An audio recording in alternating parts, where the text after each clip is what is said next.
Hi, my name's Ryan. I'm Congress. Nice to meet you, Congress. Nice to meet you. Well, the one thing I think you should focus on in the 2014 session is the Common Core initiative. Can you refresh my memory on what Common Core is?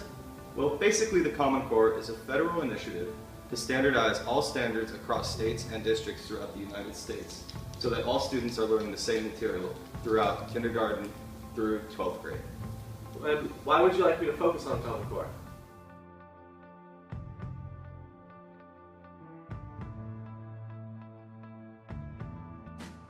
The standards set by Congress do not work for everyone.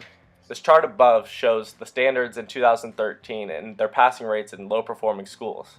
New York City only passed 30% of the time in both math and English, and this is far too low. This shows that the standards don't work for everyone because the low-performing schools cannot meet the standards, and it doesn't send kids to college, which is the main purpose of the Common Core. Kentucky, which is one of the first states to implement the Common Core test system, simply shows that the Common Core system does not work. Kids who were originally earning B's are now earning B's and A's as a result of lowering standards. This is also changing the idea around the public school system because parents are now wanting their kids to go to private schools, which are reflected by better test scores as opposed to the public school system, which is more for underprivileged kids traditionally. Student performance varies state by state. This chart shows the variance in all 50 states. Maryland has the best achievement levels, and Iowa has the worst. Asking Iowa to achieve at the same level Maryland students have to achieve at is unreasonable. This is why the Common Core should be changed, so that they all have an equal opportunity at going to college.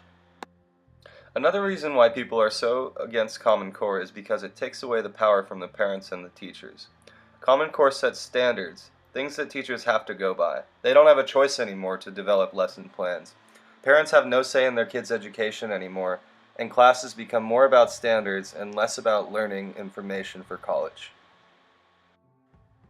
One group in particular that agrees with the Common Core initiative is the National Governors Association. This is a group of all the governors throughout the United States. Their idea was that if we set standards for all students, no matter what their background, they'll have a chance at success and to go to college. This is modeled after Finland's education system. Finland, which has one of the best education systems in the world, also follows a set of standards. The only difference between Finland and the United States is that the United States is a lot more culturally diverse, and trying to set standards for all citizens is simply not effective.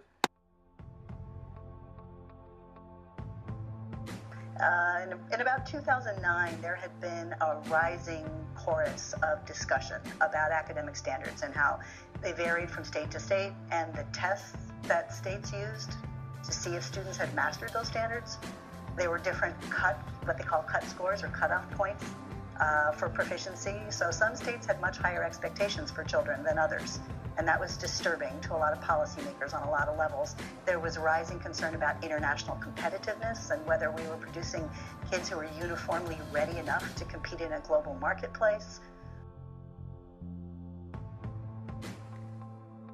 Well, I understand your position, but the reason that we enforce Common Core the way it is because it raises standards, and standards raised allows kids to go to college, and we want more kids going to college. So if we set standards and kids in schools reach these standards and their math and English scores raised, then more kids go to college, and that benefits the whole of the United States.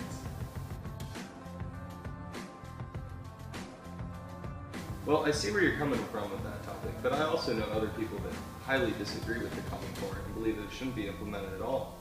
For one, the standards in testing show no originality, and it's similar to when communist Russia was around and they were only pumping out Soviet men under certain qualifications to make all men equal in the army and to create a strong army, which simply doesn't work because you're creating one group of people that's all the same.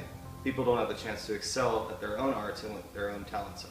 Another reason why Common Core isn't effective is I, for one, know that schools, even in districts, are different.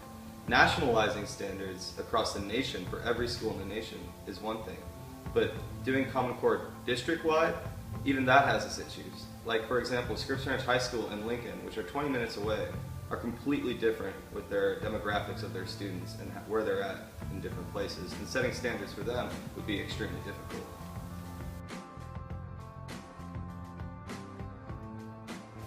The bottom line is standards work, and they've worked for a long time. I agree with you that standards have worked for decades, and they're a good thing, ultimately. But requiring the whole United States to abide by certain standards just simply isn't reasonable. And it's asking students to do something that shouldn't be asked of them. Standards have worked, but the idea is that if we're going to ask all students nationally to abide by the same standards, no matter where they're from, their financial history, anything like that, it's just unreasonable, and it's simply not fair for lower privileged students and for students who are excelling throughout school.